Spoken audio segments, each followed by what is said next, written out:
commander's position, to his direct front he has a vane which will allow him to generally guide the gunner onto the target. To his left he's got a spotlight, and of course he has his own 360 degree rotating cupola which can be locked into a number of different positions, and it actually rotates quite easily. Now if he is forced to come into the turret, the first thing to note is it is incredibly confined here. As I'm sitting here, my knees are overhanging the front edge of the gunner's seat. Now granted, I'm a little bit taller than the average tanker of the era, but it still gives you an idea as to how confined it is in here for the two crewmen.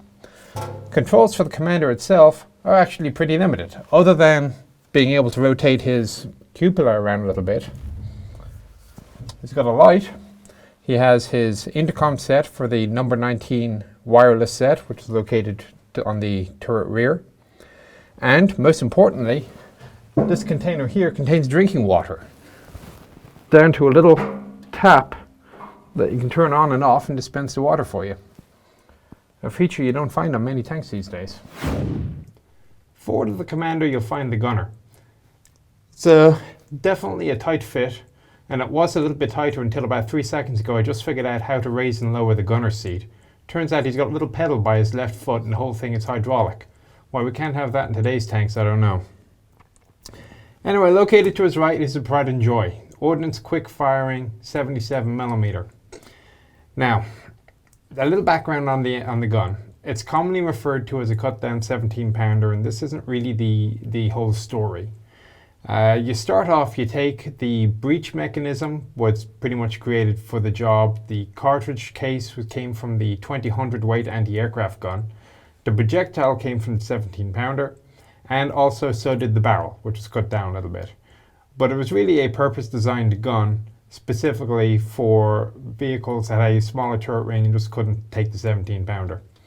Other advantage to it was a little bit more accurate, especially when shooting the APDS rounds, also sometimes known as SVDS, Super Velocity Discarding Sabot.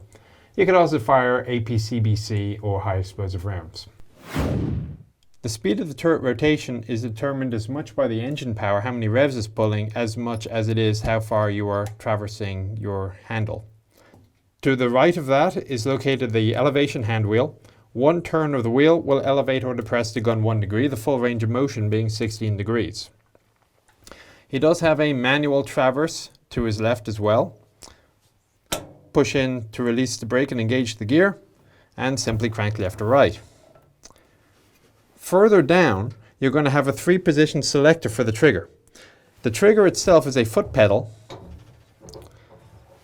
and the 3-position is coaxial, main gun, or safe.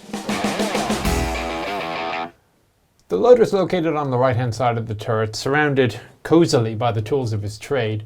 I'm currently sitting on a liftable pedestal that can be used either as a seat as the vehicle is moving or as a foot pedal if the loader wants to stand up outside of his hatch.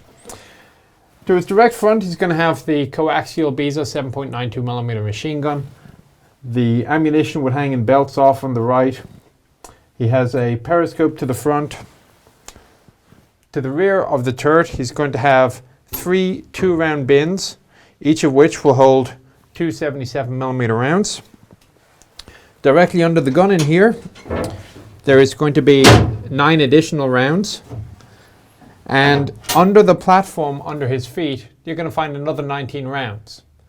If that's not enough, forward of the turret, and you have to rotate the turret to actually access them, between the driver and the machine gunner, you're going to find another 21 rounds of ammunition. The loader has one additional duty. He commands the smoke bomb thrower. Now what this is, as I move around to the right here, it's basically a very large pistol.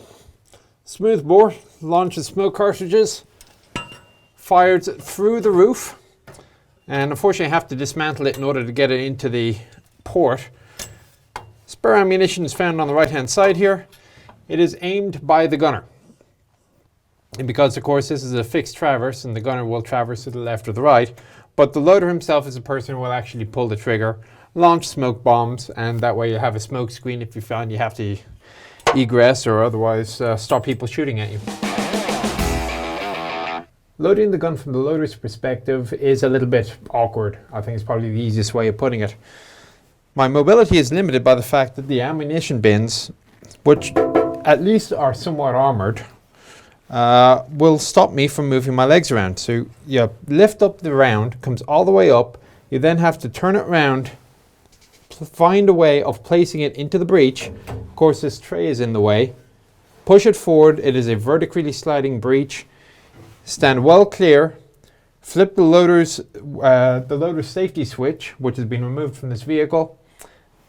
Hold on, round will fire, take another round out, do it again, close the bin, go to the next round.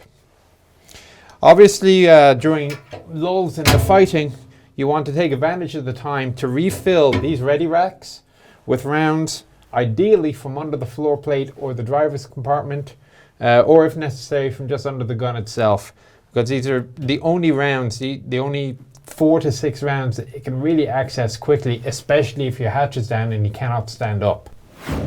While we're in the loader's position, as the gun is facing forward to the right rear of the turret, you can see that's where the batteries are located.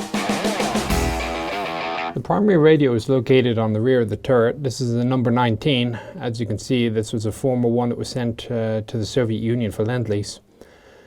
Ordinarily, only the commander could transmit on the radio, but the entire crew was equipped with a two-way intercom system. Now, Comet may have been a great tank, but it still only had a very limited service life with the British Army. The reason for that was Centurion was right on its heels, and that was an absolutely fantastic tank in every respect almost. So, with that tank available, there was no need to keep Comet. That said, you could still find Comet in use with friendly foreign nations such as Ireland for many years after that. The story of Centurion, however, we'll come back to another day. That brings us to a close of our tour of Comet. I hope you found it informative, and we'll see you on the next one.